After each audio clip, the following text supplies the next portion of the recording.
All right, let's talk mics.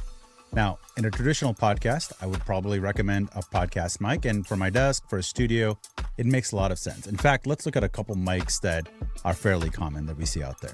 So you have the Shure SM7B. That's one mic that's used a lot. In fact, you probably see this one pretty much everywhere online. The Yeti Studio, which is what I'm actually using right now. This is the black version. It comes in black or an off-white.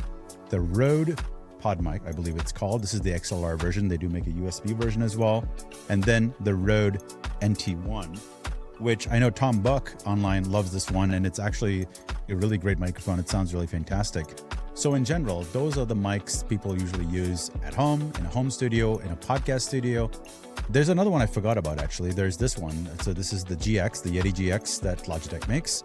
It does connect via USB-C. So if you don't have an interface, then that's one way to do it as well. But those are basically the mics most people use for the most part, right? Now, let me walk you through why I didn't think any of these mics were going to be useful for me in the podcast studio. So remember, I was building a mobile podcast studio. I may have some space. I may not have a whole lot of space to move things around. A couple things I didn't like right off the bat in doing this is, number one, if you have a podcast mic, you have to mount it on something. So you could use a floor stand, which looks terrible in a shot when you're doing video. You could also mount it to your table, but I've had problems with this in the past where now you're carrying these heavy arms for these mics or stands, and then you're trying to position it on a table. I've actually had the problem where the table wasn't strong enough and the whole table tipped over. So I started thinking through this. I'm like, I don't want to have this happen at every single location because I'm not using the same tables. I'm going to use whatever furniture I can find in the location that I'm actually recording.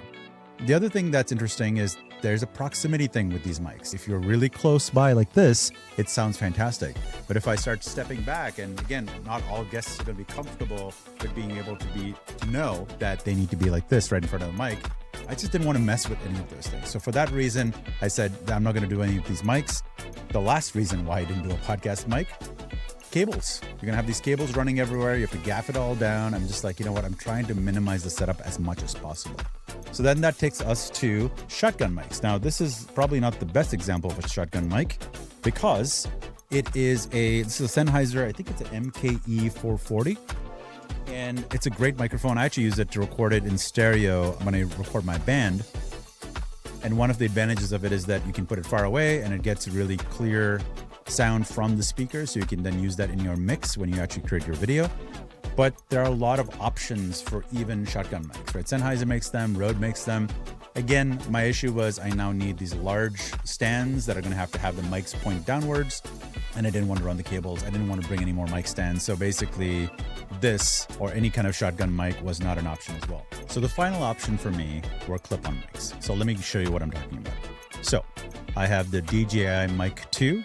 I have the DJI Mic 3, both great mics. This has no lapel input, which was a big problem for me for this scenario. So then I was down to these two, the DJI Mic 2, as well as the Rode Pro. And obviously I went with the Rode Pro because RODECaster Video has its own wireless receivers built in. So you can pair two of these to the RODECaster. Now, the other thing, I want to show you this. The thing I don't like about clip-on mics is this: when you start putting in a shirt, it just starts falling off of you just like this. And I don't like it pulling down on clothes. I'm sure my guests wouldn't like that as well.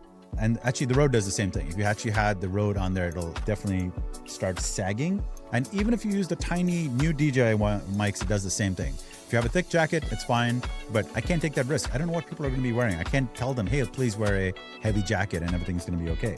So ultimately, I knew that a lapel was going to be the way to go. And so I ended up pairing a lapel for every guest with a body pack in their pocket, which wirelessly transmits into the RODECaster Video. And of course, with the RODECaster Video, there are ways to get more mics. So I figured out a way to add two more receivers through let me show you, the combo input. So there's two XLR combo inputs in here. So I basically use a TRRS cable, plug them in there, and now I can have up to 4 more mics attached to the RODECaster Video. You can map them exactly as you want in switching. And remember, the reason why I'm even using RODECaster Video is because of the auto switching. I usually use 3 cameras. I'm then going in the system and then mapping each microphone to a camera. So therefore, when someone speaks, that camera switches automatically and records. Now, in reality, because I had a really, really noisy environment, it didn't quite work, which ended up making me actually go through and re-edit everything in Final Cut. It wasn't exactly what I was going for, but I know how to fix it now. I just can't do this in really noisy environments. And the other problem I had was RF noise. So I have a whole episode on RF noise coming up, and I will actually show you how bad it was and why I ended up using the recording that was physically on the mic. So you can do this manually. You can set it to auto record, but manually I was basically clicking the button, starting the record, it flashes red so you know it's recording.